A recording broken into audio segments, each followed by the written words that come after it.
일단은 이슈가 6월 모의고사인데요. 평가원 모의고사잖아요. 그죠?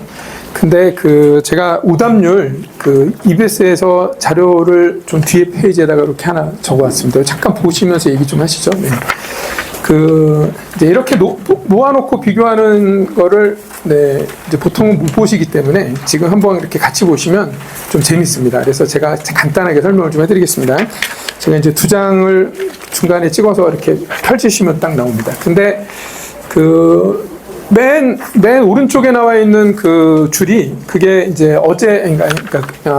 수요일 날, 그죠? 네, 그저께 본 모의고사, 네, 오답률이에요. 그래서 맨 위에서부터 이제 이게 문항 번호입니다. 22번, 30번, 28번, 21번 이게 이제 문항 번호고, 그리고 이제 미적분을 선택자를 기준으로 했습니다. 그리고 96.9가 뭐냐면요, 오답률이에요. 그러니까 96.9%가 틀렸어요. 맞은 학생이, 네, 3.1%다. 네, 이런 뜻입니다.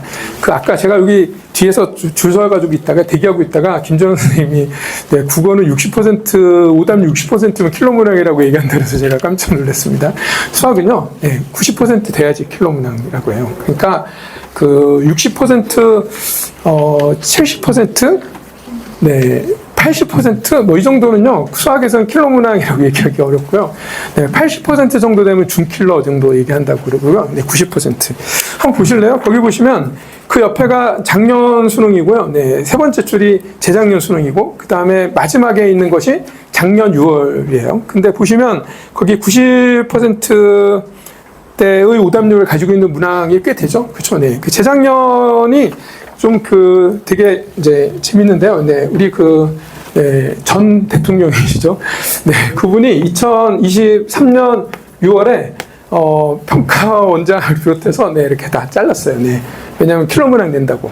네, 그래서, 네, 막강하게, 그러니까 어쨌든, 네, 저희도 깜짝 놀랐는데, 네, 그리고 킬로문항 내지 마라. 네, 그래서 이제, 네, 다 잘랐는데요. 그해 수능에 어떻게 나왔나 보실래요? 그해 11월에 나온 수능이 그 세 번째 줄에 있는 24년도 수능이에요. 24년도 수능인데, 1컷이 가로 안에 들어있는 숫자거든요. 1컷이 얼마 나왔냐면 80일 나왔어요. 그리고, 네, 문과를, 네, 그러니까 확통이죠. 확률 통계 선택자하고의 갭을 줄이라 그랬는데요. 그해, 네, 미적분은 81이 1컷이었고, 확률 통계는 92가 1컷이었습니다. 이게 대통령이 아무리 난리쳐도요, 이게 컨트롤이 안 돼요. 그러니까, 무슨 네, 정말 어마어마한 정말 변화가 있을 거라고 생각을 했어요. 그러니까 정치가 수능에 개입을 해서 그래서 싹 다 자르고, 네, 그 다음에 이제 새로 평가위원장, 출제위원장을 다 앉혀서, 그래서 이제 정말, 네, 킬로문항이 안 나올 거다. 네, 그리고, 네, 기대해서 엄청 재수생이 왕창 늘고 그랬어요. 혹시 기억나시는지 모르겠는데요. 작년에는 의대 정원이 늘어서 왕창 늘었고요. 창위권이 좀 늘었고요. 네, 그 다음에 반수생이 늘었죠. 재작년에는 그냥 수능이 쉬워진다 그래서 왕창 늘었어요, 재수생이. 그러나 실제로는 어떻습니까? 네, 원래 인원이 왕창 늘면요, 1등급 비율도 같이 늘잖아요. 그쵸? 그래서 이제 비율적으로 같이 늘는데, 이제 비율적으로 같이 늘면 재학생 숫자는 동일하고 재수생 숫자가 늘어나니까 상대적으로 평균이 올라가야 되거든요. 근데 실제로는, 네, 81이라는, 네, 역대 가장, 네, 낮은 점수가 나왔어요. 그러니까 저희가 이제 6월이나 9월이나 이렇게 평가원에서 보는 수능을 주관하는 기관이 평가원인데, 거기서 보는 이 모의고사가 이제 수능을 이렇게 예단할 수 있는 자료가 되진 못해요. 그리고 또 6월이나 9월을 보고서 저희가 수능을 예단하는 것은 항상 실패해왔어요. 그래서 잘 안 됩니다. 그래서 평가원도 6월은 조금 어렵게 내고 9월은 좀 쉽게 나서 학생들의 수준을 파악해서 이제 수능을, 네, 내는 그런 경향이 최근에 한 몇 년 동안 이렇게 자리 잡았는데요. 그래서 제가 이 데이터를 여러분이 좀 보시면서 수학 공부는 다른 공부랑 좀 다르다는 것을 좀 인식하셨으면 좋겠다는 생각이 들어서 오늘 그 얘기를 꼭 좀 해드리려고 합니다. 이제 고3은 얼마 안 남았지 않습니까? 그렇죠? 네. 근데 고3은 얼마 안 남았는데 저한테는 160일 정도 남았거든요. 네. 그러니까 158일 이 정도 남았는데, 그 정도 숫자면요, 엄청 많이 남은 거예요. 왜냐면 중간고사, 기말고사 볼 때, 보통 내신 볼 때 학생들이 얼마 정도, 네, 준비하나요? 네, 20일 넘게 하나요? 네. 그래도 바짝 공부할 때 한 20일 정도 하잖아요. 그렇죠? 네. 그러니까 우리가 160일이라 그러면 20일이 8개잖아요. 그렇죠? 그러니까 중간 기말을 2년치를 바짝 대비할 만한 시간이 현재 남아있는 시간이에요. 그래서 굉장히 긴 시간이 남아있는데, 제가 이렇게 그 학부모님들 상담을 좀 하거나, 이제 6월 끝나고 나서 이제 학생들 상담을 좀 해보면, 마치 수능이 한 달쯤에 한 달 지나 2달쯤 뒤에 남아있는 것 같은 계획을 세우세요. 그래서, 이제 파이널이 벌써 시작됐다고 생각해서, 특히 이제 7월이 되면 기말고사 끝나면, 그러면 정말로 얼마 안 남았다고 생각해서, 그래서 그 기말고사 끝나도 120일 넘게 남거든요. 근데 그럼에도 불구하고 마치 그냥 한 30일, 60일밖에 안 남은 것처럼 그렇게 계획을 짜시거든요. 근데 저는 좀 그러지 마시고, 조금 수능은 지금으로부터는 한 160일 가까이 남고, 그리고 7월 기말고사가 끝나도 120일 가까이 남으니 거기에 맞는 계획을 세우셔야지 된다고 좀 권해드리고 싶어요. 그래서 예를 들어서 지난 1월 달에 고3 예비고3 처음 시작하는 학생들 중에 6월까지는 자기가 뭘 끝내야 되겠다 이런 계획을 세우고 시작하는 학생들이 많은데, 제가 그때마다 6월까지 끝내서 뭐 할 건데 수능은 11월인데 6월까지 끝나냐? 그리고 6월까지 끝나고 나서 그 다음에 계획은 뭔데? 네, 그 다음에는 6월까지 올리고 그 다음에 하락? 제가 이제 농담 삼아 애들한테 이제 그렇게 얘기합니다. 계획을 좀 잘못 잡고 있는 거예요. 그래서 혹시 지금 여기 계신 고3 어머니들도 학부모님들도 학생이 만약에 예를 들어서 9월까지 뭔가를 보여주기 위해서 뭘 끝내려고 하거나 이런 계획을 세우면 가급적이면 수능까지 계획을 잡아서 좀 긴 계획을 세워서 공부를 좀 하라고 얘기를 좀 했으면 좋겠다는 생각이 듭니다. 다시 한번 숫자로 한번 돌아가 보겠습니다. 거기 숫자를 보시면요. 이렇게 돼 있어요. 수능은 학생들은 물론 아주 잘 알지만 부모님들은 잘 모르시니까 이제 22번까지가 공통이에요. 그러니까 공통은 수학원, 수학2죠. 그렇죠. 그 다음에 23번부터 30번까지가 선택인데, 이제 저는 미적분 얘기를 주로 하겠습니다. 확률 통계 얘기를 잘 못하는 이유는요, 1등급을 수능 수학 1등급이 나오는 학생 중에 확률 통계 선택자는 한 20분의 1 정도 됩니다. 그러니까 수능 수학 1등급이 작년에 한 18,000명 정도 나왔는데요. 그 중에 확률 통계 선택한 사람이 1,000명 정도 됩니다. 그러니까 1,000명이 안 돼요. 20분의 1 정도 되면 5% 정도 됩니다. 그러니까 저희가 흔히 수학 공부를 좀 한다 이렇게 생각하는 데이터는 그냥 미적분 가지고 얘기해야 되는 것이 이제 제가 어쩔 수 없이 그렇게 얘기하는 거예요. 그래서 혹시 여기 확률 통계 선택하시는 분은 제가 미적분 중심으로 얘기해서 조금 사과의 말씀을 드립니다. 그래서 이제 이건데 그때 객관식이 16번부터고요. 주관식이 16번부터고요. 15번까지는 객관식입니다. 그리고 여기가 이제 주관식이 되죠. 얘는요, 23번에서 28번까지가 객관식이고, 29번, 30번 두 개만 주관식이에요. 그러니까 주관식은 찍을 수가 없잖아요. 그렇죠? 그러니까 객관식은 오지선다니까 찍으면 무조건 20%는 나와야 되잖아요. 그렇죠? 그러니까 객관식 문항이 예를 들어서 이제 한번 보실래요? 거기 숫자에 뭐라고 되어 있냐면 객관식 문항에 해당하는 문항을 보시면 15번이 이제 처음으로 나옵니다. 그렇죠? 15번을 보시면 이제 요번에 6월에 15번을 보시면 이제 15번이 처음으로 80.6%가 나오고요. 그 다음에 28번이 객관식인데 그게 91% 나왔어요. 그렇죠? 그러니까 그 학생들이 찍기에 실패를 한 거죠. 그래서 20%도 안 되는 겁니다. 그러니까 맞춘 학생이 10%밖에 안 된다는 거잖아요. 그렇죠? 그러니까 28번이 제일 어려웠다 이렇게 보셔야 돼요. 실제로는 그 숫자는 96.9와 94.7이 있지만 얘는 주관식이고, 그리고 객관식에 해당하는 28번이 91% 나왔으니까 사실은 얘는 찍기도 애들이 다 실패한 거죠. 그러니까 실제로 난이도는 28번이 제일 어려운 문제가 되는 겁니다. 그리고 이제 이 22번 공통이고요. 21번도 공통입니다. 그래서 15번 이렇게 공통이라서 지금 이 문제는 보통 흔히 제일 난이도가 높다고 얘기하는 15번, 22번, 그 다음에 30번. 이렇게 여기 객관식 마지막 문제 28번까지 각각 마지막 문제가 사실 난이도가 제일 높아요. 그래서 제일 높은 문제들이 이렇게 잘 들어가서 문항 배치는 잘 되어 있습니다. 이제 6월 모의고사, 이제 그저께 본 모의고사 얘기만 좀 하자면요. 사실 공통은 말할 수 없이 쉬웠어요. 그러니까, 최근에 평가원에서 낸 6월, 9월 수능 한 3년치 중에서 사실 제일 쉬웠다고 볼 수가 있습니다. 이제 그리고 선택 미적분은 굉장히 난이도가 어려웠다고도 다들 얘기를 하는데, 근데 유형이 이제 새로운 신유형의 문제가 없었기 때문에, 그래서 평가원은 보통 완전히 새로운 문제는 적어도 한 문항 정도를 내는데, 신유형의 문제를 많이 안 내서 재수생한테 이제 완전히, 그러니까 비슷한 유형을 많이 풀어본 재수생한테 훨씬 더 유리한 그런 시험이었어요. 그래서 이제 난이도가 90%가 넘어가는 것이 이제 국어나 이런 거랑 비교해 보시면요. 혹시 오늘 가서 EBS의 오답률을 한번 보세요. 보시면요. 국어는 80% 오답률이 80%대에 해당하는 문항이 모의고사 볼 때마다 한 2문항 정도 돼도 난리가 나요. 보통은 1문항, 2문항 그 정도입니다. 3문항 거의 없을걸요.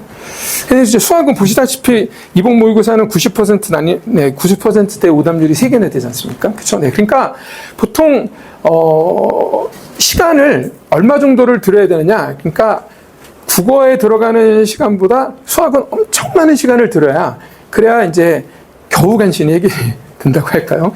그러니까 또 점수나 배점은 뭐 국어나 수학이나 같다고 쳐도요. 그 같은 1등급이 나오기 위해서 투자하셔야 되는 노력은 수학은 훨씬 더 많은 노력을 이제 투자를 하셔야 됩니다.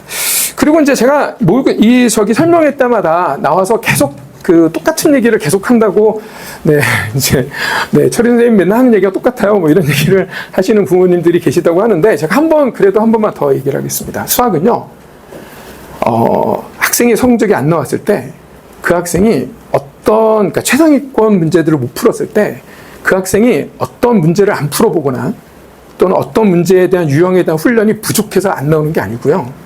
그러니까 거꾸로 얘기하면 어떤 문제를 반복해서 풀거나, 비슷한 유제를 많이 풀면 성적이 올라가는 것이 아니고요. 그 문제를 풀 만한 수학적 사고력 수준에 도달해야, 그래야지 성적이 나와요. 제가 요즘 핫한 학원이 시대인지잖아요. 그렇죠? 제가 이제 명인학원 설명이기 때문에 시대인지 이런 얘기 하면 안 되는데, 그냥 혼날 각오하고 얘기를 하자면, 재수생들이 수학 1등급이 나오는 재수생들이 시대인지 굉장히 많아요. 근데 1, 2등급, 2등급까지 치죠. 2등급 해봐야 11%잖아요. 그렇죠? 그러니까 상위 11%에 해당하는 학생들은 상당한 머리를 가지고 있는 학생들이에요. 그러니까 본인이 1, 2등급이 나오는 학생들이 1등급인 학생들은 2-3문제만 더 맞으면, 2문제면 8점이고 3문제면, 작년 같으면 이제 88점이 컷이니까 2문제 더 맞으면 96점이면요 0.3%에 들어가요. 의대를 쓸만하죠. 이제 3문제를 더 맞추면 만점이잖아요. 그렇죠? 아주 희귀템입니다. 현재 2등급인 학생도 한 3문항 정도 더 맞추면 이제 1등급 중반대로 올라가고 막 그렇습니다. 12점이나 차이가 나니까. 3문제를 더 맞추면 4점짜리 3개니까 12점 플러스가 되잖아요. 그러면 1등급이 아니라 1등급 중간 정도 나옵니다. 한 1%대 성적이 나옵니다. 그런데 실제로 재수생들은 어떨까요? 1, 2등급인 시대인재 학생들 중에 1년 동안 수업 시간에 수업만 듣는 것만 1년 동안 수업만 듣는 것만 한 1000문항이 넘고요. 자기가 풀어보는 문제는 2000문항을 넘게 풀어요. 그러니까, 그런데 1000문항을 넘게 풀어서 2문항을 더 맞추는 학생의 숫자는요, 졸업 시대인재 재수생 전체에 제 생각에는 10% 정도라고 생각합니다. 실제로는 그렇게 많은 문항을, 1, 2등급이 나오는 머리 좋은 학생들이 그렇게 많은 문제를 풀어도 2문항 더 맞기가 그렇게 힘들어요. 그러니까 문항수를 그렇게 많이 풀었으면 다 만점 받아야 되거든요. 그러니까 이제 재수를 보통 2월 중순부터 시작하거든요. 그러니까 보통 이제 한 9개월 정도 된단 말이에요. 그럼 9개월 동안 한 달에 학원에서 설명을 듣는 문항수만 따져도 상당한 숫자가 되어서 아주 보수적으로 잡아도 수업을 1000문항 정도 들어요. 그리고 자기가 풀어보는 문제는 아무리 적게 잡아도 2000문항을 넘게 풀거든요. 그 정도 풀었으면 다 만점 나와야 되는 거 아니에요? 근데 그렇지 못하다는 거예요. 그래서 제가 이게 학생들이 수학 공부를 제가 왜 어려운 문제를 중심으로만 자꾸 훈련해야 된다고 얘기를 하냐면 2000문항을 푸는데 2000문항 중에서 실제로 고난도 문항이 예를 들어서 5분의 1 정도다. 그러면 400문항 공부한 거예요. 그러니까 이제 보통 우리가 문제집 예를 들어서 부모님들이 많이 아는 자이스토리 이런 책이 있습니다. 그러니까 기출문제집이죠. 기출문제를 100% 그대로 실어놓은 문제집이에요. 그 고3 자이스토리가 이제 수학 기출문제집으로 제일 많이 보는 책인데, 그 고3 자이스토리가 수학 2 같은 경우에는 1300문항이 들어있어요. 근데 그 중에 이 1300문항 중에 이제 어떻게 레벨을 나눴냐면, 별이 하나도 없는 문제, 그 다음에 이제 꽃이라고도 하는데, 별이 1개, 2개, 그 다음에 3개까지가 있고요. 그 다음에 2등급 대비 문제, 1등급 대비 문제, 이렇게 해서 6단계로 등급을 나눠놨어요. 문항수를. 이렇게. 그런데 이 1300개가 넘는 문항 중에서 수학2, 현재, 올해, 출제된 문항 중에 이 1등급, 2등급, 별 3개까지 문항수는 모두 몇 개 정도 될까요? 한 150개 정도 됩니다. 150개. 그러니까 한 12%? 그 정도 됩니다. 그럼 2등급, 1등급 문제를 합치면요, 한 90문항 정도 됩니다.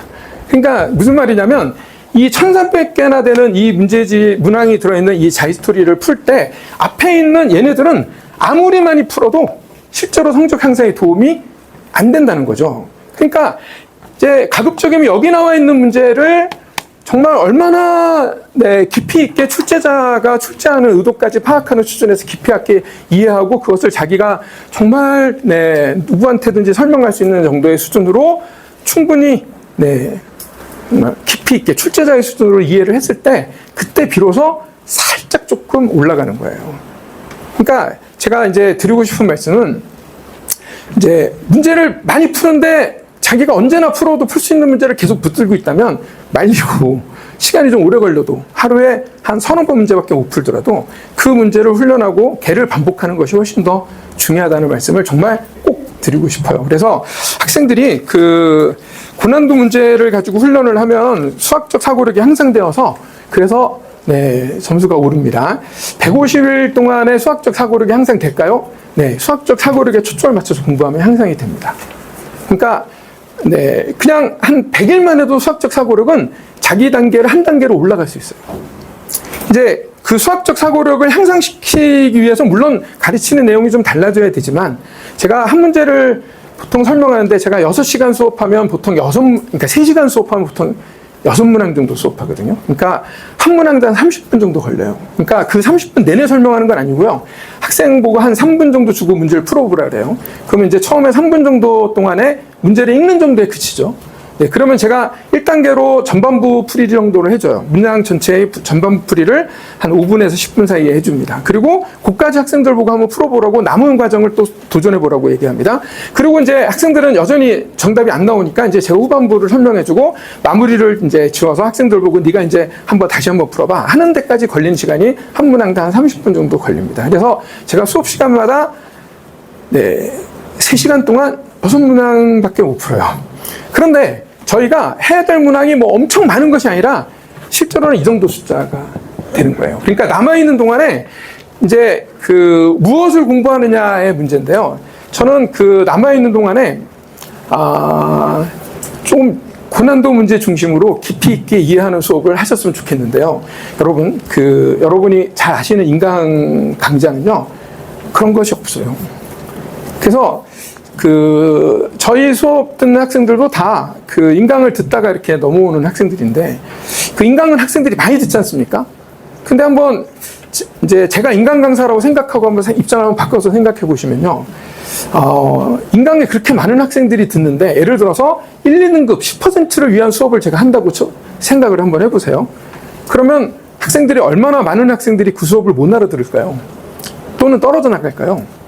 그러니까 실제로 인강은요, 아주 고난도 문제를 해준다고 해도 실제로는 그 고난도 문제의 비중은 적절하게 일정 비율만 들어있고요. 나머지 문항은 그냥 3등급, 4등급도 얼마든지 들을 수 있는 문항들을 중심으로 수업을 하기 때문에 그렇게 많은 학생들이 수업을 듣는 거예요. 그래서 현재 인강으로 정말 유명한 강좌들을 제가 폄하하려고 하는 것이 아니라 좋은 수업이지만 1, 2등급을 목표로 하는 학생이라면 적절하지 않을 수 있다. 이제 그런 말씀을 꼭 드리고 싶습니다.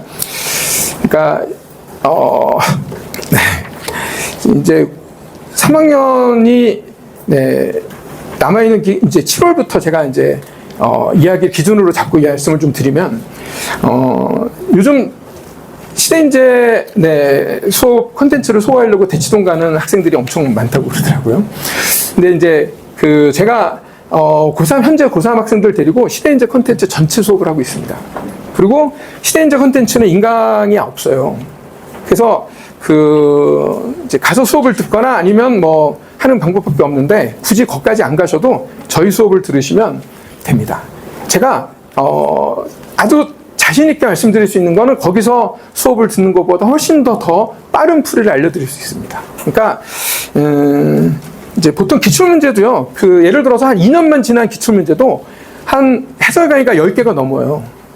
저는 이제 그런 해설 강의를 볼 마음도 없고 한 번도 그런 해설 강의 보지 않지만 저희 학생들은 해설 강의를 막 듣고서 수업을 들어와요. 왜냐하면 제가 예습을 시키거든요. 다음 시간에 뭐 할 거니까 미리 공부를 해서 들어와라. 이제 저희는 모의고사를 보고 수업을 하기 때문에 모의고사를 이미 보고 학생들이 일주일 동안 공부한 문제를 제가 수업 시간에 이제 수업을 하도록 돼 있어요. 구조가.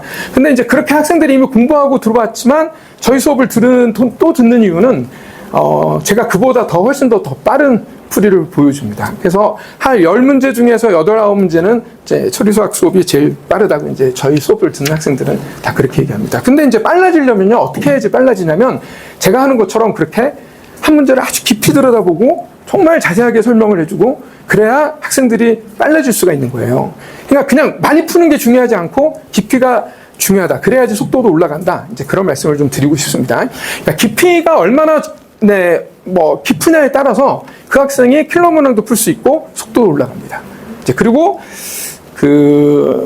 수학은 6문제 싸움이거든요. 6문제를 다 틀리면 1등급은 절대로 안 나오죠. 그러니까 2등급도 위태위태합니다. 그러니까 이제 수학은 최근으로 보자면 한 3문항, 에서 4문항 정도가 이제 1등급 컷이에요. 그러니까 현재 1, 2등급인 학생들은 앞으로 더 맞춰야 될 목표가 2-3개밖에 안 됩니다.